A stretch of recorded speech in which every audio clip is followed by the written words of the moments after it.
Hello， 大家好，看我们现在在干嘛？他们开了个铲车过来，我们把这些沙子铲到那边去。这个铲车是社区叫来的，说在这里停一下，停下来的时候，车子转弯的时候短一些。大摇篮不对。把这些施工方剩余的水泥沙子。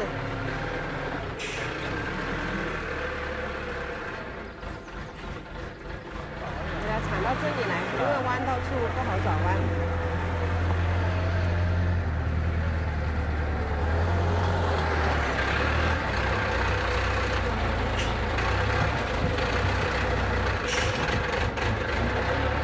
我为了给羊铲那头哈。对于这些细节工作处理的还是挺好的。这里如果当初一起修路的时候一起把它修了，其实就会宽很多。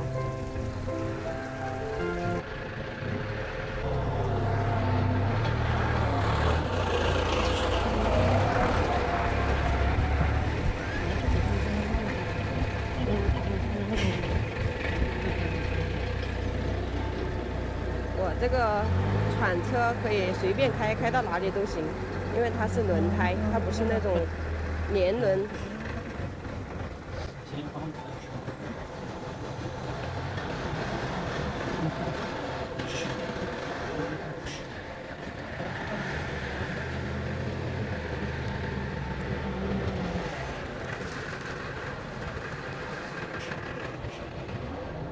这些沙子是施工方已经和好的水泥，估计水泥已经失效了。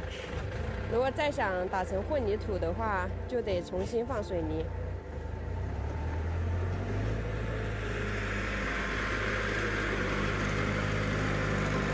这个重车在这条刚修好的路上跑，不知道会不会压坏这么重的铲车。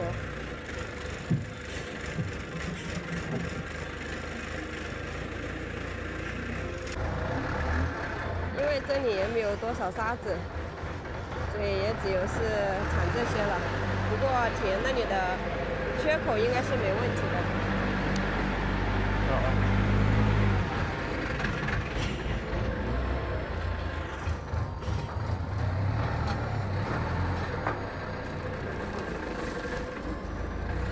应该是够填平这里了。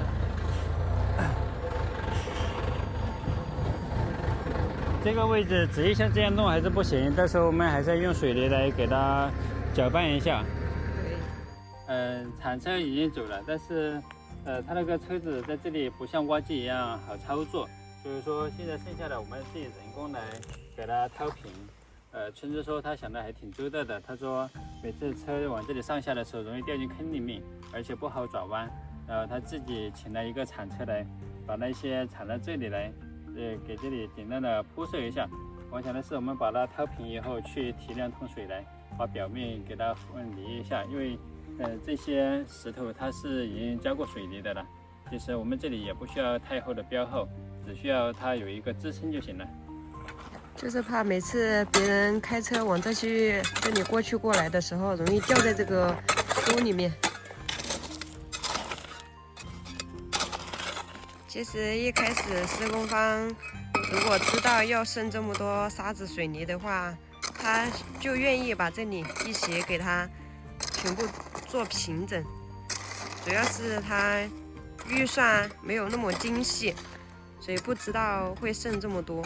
然后这些干沙子水泥已经混合了，浪费在那里，所以没办法给它弄平整。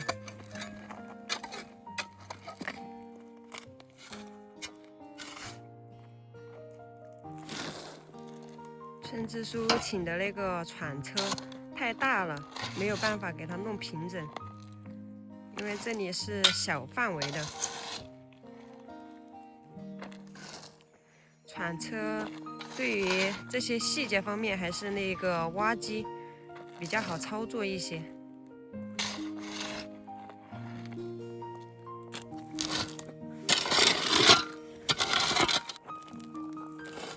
你看。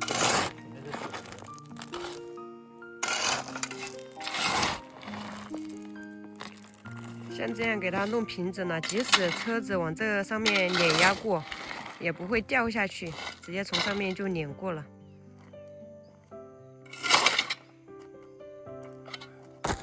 这个就是沙子和水泥混合过后失效的样子，它就成了一坨一块。像这些的话，还勉强可以使用。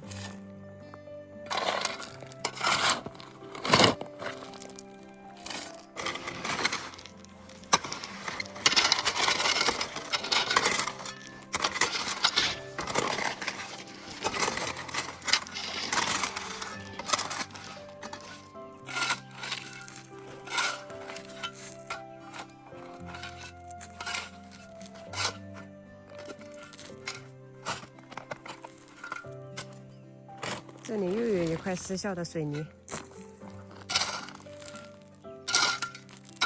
这些要尽快的给它利用起来，不然的话很快也会全部失效。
差不多了，像这样转弯，也可以一把转上去。我们本来想的是，提2桶水来倒在上面，给上面淋过做，但是1-2桶水它是浇不透的，所以说，施工方的那个水管已经拆掉了，也没办法把水倾到这里来。等再过几天吧，再过几天我们的小车可以开到下面去，就可以拉个10-20桶水上来，给它整体打湿，然后我们再用这个锄头给它搅拌一下，给它凝固好，这样的话就可以一劳永逸。如果是下雨的话，其实下雨下来让它自然淋透是最好的。主要是叉叉家离这里也挺远的，如果去叉叉家提的话，1-2桶水没办法解决，我们下面就更远了。别看这么一小块，其实人工做起来是比较费劲的。等有时间了，我们把那些石头全都搬到这里来，把这里也停宽一点吧，停到那里去。你想在这里做一个停车是不是？对，这里之前我们是有停车的，然后现在给它修好了，反而这里不能停了。这里要是给它全都停起来了就好了。